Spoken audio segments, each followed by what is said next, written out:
भक्ति का बीज कब हृदय में अंकुरित हो जाए ये कोई नहीं जानता। आज की ये कहानी ममता जी की है। ये कहानी सुनकर आप अपने आंसू नहीं रोक पाएंगे। ममता जी के लिए भक्ति जन्मजात संस्कार जैसा था। उनका बचपन आम बच्चों की तरह खिलौनों से खेलते हुए नहीं, बल्कि घर के मंदिर में विराजित लड्डू गोपाल की सेवा करते हुए बीता था। उनके मायके का वातावरण ही कुछ ऐसा था। सुबह की शुरुआत घंटियों की मधुर ध्वनि और अगरबत्ती की सौंधी सुगंध से होती थी। ममता जी की मां जब ठाकुर जी को स्नान कराती तो नन्ही ममता अपनी तोतली जुबान में भजन गुनगुनाती हुई उनके पास बैठ जाती। जैसे जैसे ममता जी बड़ी हुई, उनका यह लगाव एक गहरे प्रेम में बदल गया। वो स्कूल से आते ही सबसे पहले मंदिर जाती, ठाकुर जी को अपने दिन भर की बातें बताती। उन्हें लगता था कि पीतल की वो नन्ही मूर्ति सिर्फ धातु नहीं, बल्कि एक जीवंत बालक है जो उनकी हर बात सुनता है। जब ममता जी की विवाह की उम्र हुई और रिश्ता तय हुआ तो घर में खुशी का माहौल था, लेकिन ममता जी के मन में एक ही चिंता थी, मेरे जाने के बाद मेरे लड्डू गोपाल का ख्याल कौन रखेगा। शादी के दिन विदाई के वक्त ममता जी ने अपनी मां से कहा, मां, मेरे गोपाल का ध्यान रखना। मैं पराई हो रही हूं, पर इनका प्रेम मेरे साथ जा रहा है। मां ने भी आंसू पोंछते हुए आश्वासन दिया, तू चिंता मत कर बेटी, तेरी अमानत यहां सुरक्षित रहेगी। ममता जी का विवाह एक संभ्रांत और संपन्न परिवार में हुआ। ससुराल वाले अच्छे थे, सास ससुर उन्हें बेटी की तरह मानते थे। उनके पति सुमित एक प्रतिष्ठित कंपनी में उच्च पद पर कार्यरत थे। सब कुछ आदर्श था सिवाय एक बात के, सुमित का काम। उन्हें अपनी नौकरी के सिलसिले में महीने के 25 दिन शहर से बाहर टूर पर रहना पड़ता था। शुरुआत के कुछ महीने तो नई गृहस्थी और रस्म रिवाजों में बीत गए, लेकिन जैसे जैसे समय बीता ममता जी को घर की विशालता काटने को दौड़ने लगी। ससुर जी अपनी दुकान पर चले जाते, सासू मां अपने सत्संग और घर के कामों में व्यस्त रहती। ममता जी अब घर में बिल्कुल अकेली रह जाती। दोपहर का सन्नाटा उन्हें डसने लगता। वो खिड़की से बाहर देखती, किताबें पढ़ने की कोशिश करती, लेकिन मन कहीं नहीं लगता। उन्हें बार बार अपने मायके के वो दिन याद आते जब वो घंटों लड्डू गोपाल के श्रृंगार में, उनके लिए नए कपड़े सिलने में और उनके लिए माखन मिश्री का भोग तैयार करने में बीतते थे। उन्हें एहसास हुआ कि उनकी उदासी का कारण पति का दूर होना तो था ही, लेकिन उससे भी बड़ा कारण था उनके लल्ला से उनका वियोग। ममता जी ने मन ही मन एक निर्णय लिया। उन्होंने सोचा, अगर मैं अपने गोपाल को यहां ले आऊं तो मेरा अकेलापन भी दूर हो जाएगा और उनकी सेवा भी होती रहेगी। कुछ दिनों बाद ममता जी अपने मायके गईं। घर की दहलीज पर कदम रखते ही उन्हें वही पुरानी शांति महसूस हुई। वो दौड़कर सीधे मंदिर वाले कमरे में गईं। वहां सिंहासन पर विराजमान लड्डू गोपाल अपनी मंद मंद मुस्कान के साथ जैसे उनका स्वागत कर रहे थे। ममता जी की आंखों से आंसू छलक पड़े। उन्होंने मूर्ति को अपने सीने से लगा लिया और सिसकते हुए बोली, तुम्हें मेरी याद नहीं आई लल्ला? मैं तो तुम्हारे बिना बिल्कुल अकेली हो गई हूं। शाम को जब ममता जी अपनी मां के पास बैठी तो उन्होंने अपने दिल की बात कह दी। मां, मैं गोपाल को अपने साथ ससुराल ले जाना चाहती हूं। मां के हाथ रुक गए। उन्होंने गंभीरता से ममता जी की ओर देखा। बेटी, ये इतना आसान नहीं है। मायके और ससुराल में फर्क होता है। यहां हमारा अपना नियम है, वहां उनके अपने तौर तरीके हैं। क्या तेरे ससुराल वाले इसे स्वीकार करेंगे? सेवा में कोई भी चूक ठाकुर जी को कष्ट दे सकती है। ममता जी ने जिद पकड़ ली। मां, मैं सब संभाल लूंगी। वहां मैं दिन भर अकेली रहती हूं, मुझे बहुत खालीपन लगता है। अगर गोपाल मेरे साथ रहेंगे तो मेरा मन भी लगा रहेगा और मैं पूरी निष्ठा से इनकी सेवा करूंगी। प्लीज मां, मुझे मना मत करो।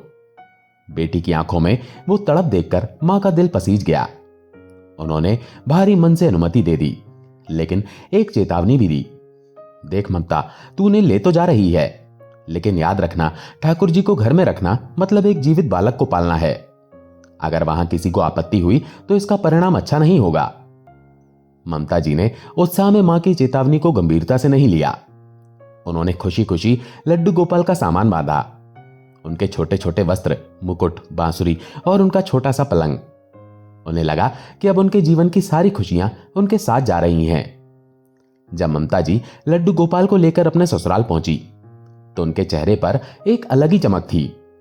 उन्होंने सोचा था कि सास ससुर भी उनके आराध्य को देखकर खुश होंगे, लेकिन जैसे ही उन्होंने अपनी सासू मां निर्मला देवी को बताया कि वो लड्डू गोपाल को हमेशा के लिए ले आई हैं। घर का माहौल तनावपूर्ण हो गया। निर्मला जी, जो स्वभाव से बहुत व्यवहारिक और थोड़ी सख्त थीं, माथे पर तेवर चढ़ाते हुए बोली, ममता, ये तुमने क्या किया? तुमने एक बार भी हमसे पूछना जरूरी नहीं समझा? ये घर है, कोई मंदिर नहीं। ममता जी सहम गईं। मां जी, मैं तो बस। निर्मला जी ने उनकी बात काटते हुए कहा, तुम्हें पता है हमारे घर का माहौल कैसा है? तुम्हारे ससुर जी और सुमित दोनों नॉनवेज खाते हैं। घर में लहसुन प्याज का इस्तेमाल होता है। हम लोग गृहस्थ हैं, कोई साधु संत नहीं जो सुबह 4 बजे उठकर पूजा पाठ करें। लड्डू गोपाल को घर में रखने का मतलब है कड़े नियमों का पालन करना। अगर सेवा में भूल हुई तो पाप हमें लगेगा। ये सब झंझट मैं अपने बुढ़ापे में नहीं पाल सकती। ममता जी ने रोते हुए हाथ जोड़ लिए। मां जी, आप चिंता मत कीजिए, मैं आपको कोई कष्ट नहीं दूंगी। मैं गोपाल को अपने कमरे में रखूंगी, उनके लिए अलग बर्तन रखूंगी, अलग भोग बनाऊंगी। आपके घर के नियमों में कोई बदलाव नहीं आएगा। बस मुझे मेरी भक्ति करने दीजिए। बहुत बहस के बाद ससुर जी के कहने पर निर्मला जी ने बेमन से अनुमति दे दी। ठीक है, लेकिन याद रखना ममता, अगर मुझे घर में किसी तरह की अव्यवस्था दिखी या इनकी वजह से घर के लोगों को परेशानी हुई तो मैं ये सब बर्दाश्त नहीं करूंगी। ममता जी को अनुमति तो मिल गई, लेकिन घर की शांति भंग हो चुकी थी। उन्होंने अपने कमरे के कोने में एक सुंदर सा लकड़ी का मंदिर सजाया और लड्डू गोपाल को वहां स्थापित कर दिया। अगले 1.5 महीने ममता जी के लिए किसी तपस्या से कम नहीं थे। वो सुबह 4 बजे उठ जाती, स्नान करती और पूरे विधि विधान से लड्डू गोपाल को जगाती, स्नान कराती और श्रृंगार करती। वो रसोई के कोने में छोटे से स्टोव पर ठाकुर जी के लिए सात्विक भोजन बनाती। लेकिन जैसा कि सासू मां ने आशंका जताई थी, घर का माहौल बदलने लगा। निर्मला जी को हर बात पर खटका होता। ममता, अभी तक नाश्ता नहीं बना क्या? अभी तक पूजा ही चल रही है? कभी ससुर जी कहते, बहू, आज घर में चिकन बन रहा है, ध्यान रखना तुम्हारे भगवान के बर्तनों से कुछ छू ना जाए। ममता जी हर पल डर के साए में रहती। उन्हें लगता कि वो 2 नावों पर सवार हैं, एक तरफ उनके आराध्य और दूसरी तरफ उनका ससुराल। वो पूरी कोशिश करती कि उनकी सेवा के कारण किसी को असुविधा ना हो, लेकिन धीरे धीरे घर में एक अघोषित तनाव रहने लगा। निर्मला जी को लगने लगा कि ममता जी का सारा ध्यान पति और गृहस्थी से हटकर बस उस मूर्ति की सेवा में लग गया है। सुमित जब फोन करते तो ममता जी उनसे भी ज्यादा बातें नहीं करती, बस जल्दी से पूजा की तैयारी में लग जाती। निर्मला जी को यह बात अंदर ही अंदर खाए जा रही थी। उन्हें लगा कि यह भक्ति उनके घर को तोड़ रही है, उनकी बहू को उनसे दूर कर रही है। वो अक्सर पड़ोसियों से कहती, नई बहू आई है, सोचा था घर संभालेगी, पर यह तो मंदिर की पुजारी बन गई है, हमने तो मुसीबत मोल ले ली। ममता जी ये सब सुनती, उनका दिल दुखता, लेकिन वो लड्डू गोपाल के सामने बैठकर अपने आंसू बहा देती। हे गोविंद, मेरा क्या कसूर है? मैं तो बस आपकी सेवा करना चाहती हूं, मेरी सासू मां का दिल पिघला दीजिए। लेकिन शायद नियति को कुछ और ही मंजूर था। वो परीक्षा की घड़ी आ ही गई जिसने ममता जी के जीवन को झकझोर कर रख दिया। एक दिन ममता जी की तबीयत थोड़ी खराब थी। रात को उन्हें तेज बुखार हो गया था। दवा खाकर वो गहरी नींद में सो गईं। अगली सुबह जब उनकी आंख खुली तो घड़ी में 8 बज चुके थे। वो हड़बड़ाकर उठी। हे भगवान, आज इतनी देर हो गई, मेरे लल्ला भूखे होंगे, मैंने उन्हें उठाया भी नहीं। वो लड़खड़ाते कदमों से बिना स्नान किए ही मंदिर की ओर भागी ताकि कम से कम पर्दा हटाकर क्षमा मांग सकें। लेकिन जैसे ही उन्होंने मंदिर का छोटा सा पर्दा हटाया, उनके पैरों तले से जमीन खिसक गई। सिंहासन खाली था। ममता जी की आंखों के आगे अंधेरा छा गया। उन्होंने इधर उधर देखा, शायद सासू मां ने सफाई के लिए हटा दिया हो। उन्होंने कांपती हुई आवाज में पुकारा, मां जी, मां जी। वो दौड़ती हुई सासू मां के कमरे में गईं। निर्मला जी और ससुर जी हॉल में बैठे चाय पी रहे थे। ममता जी बदहवास सी थीं, बाल बिखरे हुए थे, आंखों में भय था। मां जी, मेरे गोपाल, मेरे लड्डू गोपाल मंदिर में नहीं है, आपने देखा क्या? कहीं गिर तो नहीं गए? निर्मला जी ने चाय का कप मेज पर रखा और एक गहरी सख्त सांस ली। उनके चेहरे पर एक अजीब सी शांति थी जो ममता जी को और डरा रही थी। उन्होंने ससुर जी की ओर देखा, फिर ममता से नजरें मिलाते हुए बोली, ममता शांत हो जाओ, लड्डू गोपाल अब इस घर में नहीं है। ममता जी को लगा जैसे किसी ने उनका दिल मुट्ठी में भींच लिया हो। मतलब कहां है वो? आप क्या कह रही हैं? निर्मला जी ने सपाट लहजे में कहा। हमने उनका विसर्जन कर दिया। ये शब्द ममता जी के कानों में पिघले हुए शीशे की तरह उतरे। विसर्जन? क्यों? कैसे? आपने ऐसा क्यों किया? वो चीख पड़ी और घुटनों के बल जमीन पर बैठ गईं। ससुर जी ने समझाने की कोशिश की। बेटी देखो, ये तुम्हारे और घर की भलाई के लिए था। कल रात हम बात कर रहे थे, तुम्हारी तबीयत खराब रहने लगी है, घर में कलेश बढ़ रहा है। हम ये सब नियम धर्म नहीं निभा पा रहे थे। हमें लगा कि अगर हम उन्हें पूरे सम्मान के साथ जल प्रवाहित कर दें तो भगवान भी समझेंगे और घर में शांति आ जाएगी। इसलिए आज सुबह ब्रह्म मुहूर्त में मैं खुद गया और ममता जी ने अपने कान बंद कर लिए। नहीं नहीं नहीं, आपने मेरे लल्ला को मुझसे छीन लिया। आपने उन्हें मार दिया। वो मेरे प्राण थे। वो कोई मिट्टी का खिलौना नहीं थे जिसे जब चाहा फेंक दिया। उनका रोना देखकर पत्थर भी पिघल जाए, लेकिन फैसला लिया जा चुका था। ममता जी पागलों की तरह घर के मुख्य द्वार की ओर भागी। मैं उन्हें ढूंढ लाऊंगी। कहां विसर्जन किया? किस नदी में? ससुर जी ने उन्हें पकड़ा। ममता, पागल मत बनो, बड़ी नदी में बहाया है। अब तक तो वो कहीं दूर निकल गए होंगे। जो हुआ उसे स्वीकार करो। वो बस एक मूर्ति थी। भगवान तो मन में होते हैं। लेकिन ममता जी के लिए वो बस एक मूर्ति नहीं थी। वो उनका बेटा, उनका सखा, उनका सब कुछ था। उस दिन ममता जी के अंदर कुछ मर गया। उन्होंने खुद को अपने कमरे में बंद कर लिया। उन्होंने खाना छोड़ दिया, किसी से बात करना छोड़ दिया। घर में सन्नाटा पसर गया। लेकिन इस बार यह सन्नाटा ममता जी के अकेलेपन का नहीं, बल्कि उनके टूटे हुए विश्वास का था। महीने बीत गए। ममता जी एक जिंदा लाश की तरह हो गई थी। वो बस खिड़की से बाहर शून्य में ताकती रहती। सुमित भी टूर से वापस आए और उन्होंने ममता जी को समझाने की बहुत कोशिश की, लेकिन ममता जी का दुख इतना गहरा था कि किसी के शब्द वहां तक पहुंच ही नहीं पा रहे थे। वो अपनी सासू मां से नफरत नहीं करती थी, लेकिन अब उनके प्रति ममता जी के मन में कोई सम्मान भी नहीं बचा था। वो उनसे नजरें नहीं मिलाती थी। निर्मला जी को भी अब अपनी गलती का एहसास होने लगा था। उन्होंने शांति के लिए यह कदम उठाया था, लेकिन घर में तो शमशान जैसी शांति छा गई थी। उनसे बहू का यह हाल देखा नहीं जाता था। उन्हें पछतावा हो रहा था कि शायद उन्होंने जल्दीबाजी कर दी। एक दिन निर्मला जी ममता जी के कमरे में आईं। उनके हाथ में एक फॉर्म था। उन्होंने नरम आवाज में पुकारा, ममता। ममता जी ने कोई प्रतिक्रिया नहीं दी। बेटा, कब तक ऐसे ही बैठी रहोगी? देखो, जो हुआ उसे हम बदल नहीं सकते, लेकिन जिंदगी तो नहीं रुकती ना। मैंने तुम्हारे लिए ये कॉलेज का फॉर्म मंगवाया है। तुम एमए करना चाहती थी ना? अपनी पढ़ाई फिर से शुरू करो। घर से बाहर निकलोगी, 4 लोगों से मिलोगी तो मन हल्का होगा। ममता जी ने पहली बार पलट कर देखा। उन्हें लगा कि शायद यही ईश्वर का संकेत है। इस घर की 4 दीवारी में उन्हें हर पल अपने गोपाल की याद आती है। बाहर जाने से शायद वो इस दर्द को भुला सकें। उन्होंने फॉर्म भर दिया और कॉलेज जाना शुरू किया। किताबों की दुनिया और नए दोस्तों के बीच उनका दर्द थोड़ा कम होने लगा। हालांकि खत्म नहीं हुआ। वो अक्सर कॉलेज के रास्ते में पड़ने वाले मंदिरों के बाहर रुकती, लेकिन अंदर जाने की हिम्मत नहीं जुटा पाती। उन्हें लगता था कि वो अपने गोपाल की गुनाहगार हैं। उन्होंने उनकी रक्षा नहीं की। कॉलेज में उनकी मुलाकात श्रेया से हुई। श्रेया एक चुलबुली और खुशमिजाज लड़की थी। दोनों की अच्छी दोस्ती हो गई। श्रेया के साथ रहकर ममता जी कभी कभी मुस्कुराने लगी थीं।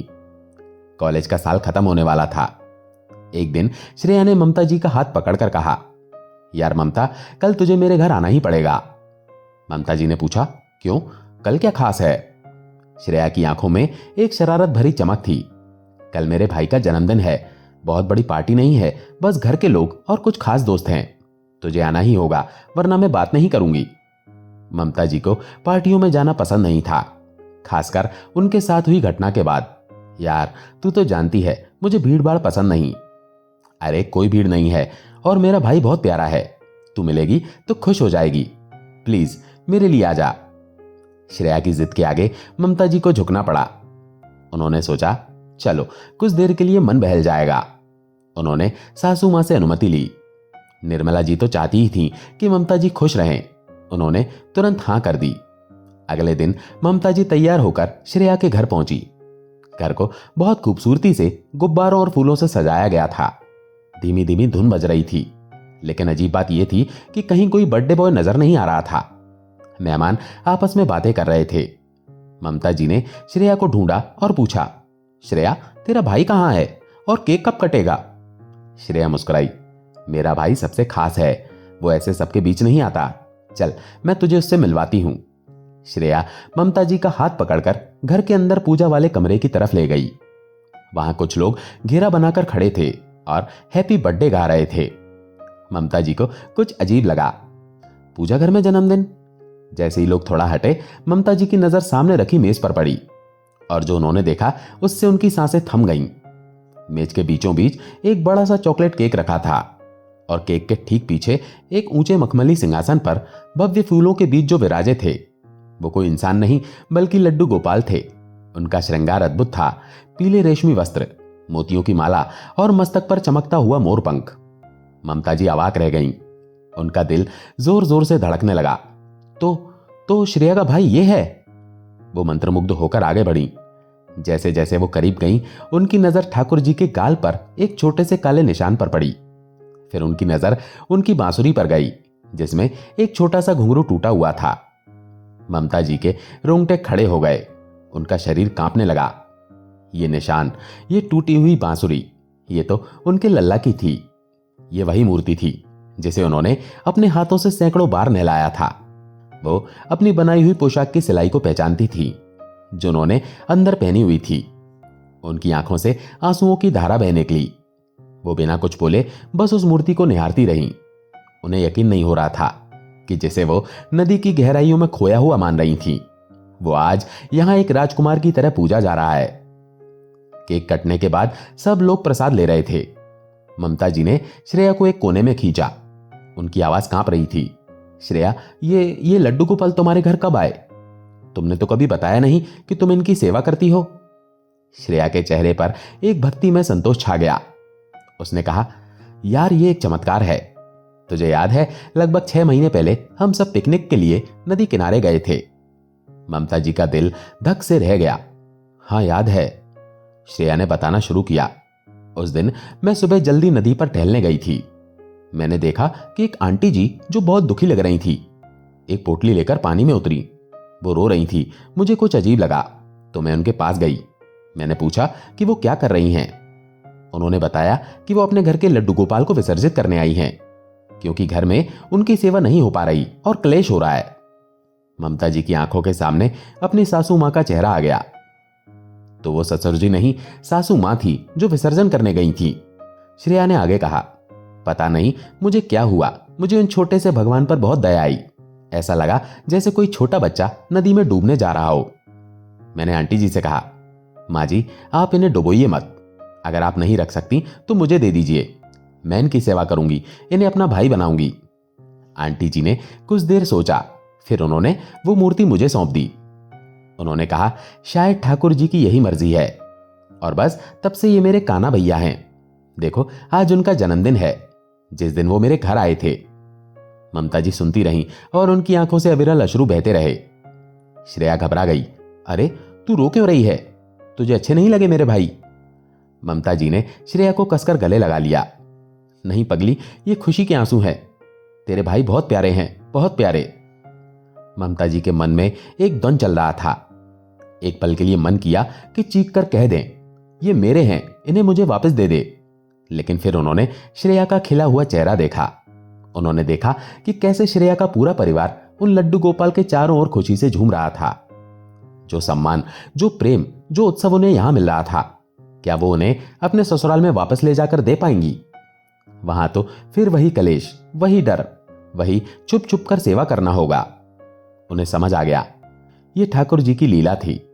वे ममता जी के प्रेम के भूखे थे, लेकिन वे ममता जी के घर में हो रहे कलेश का कारण नहीं बनना चाहते थे।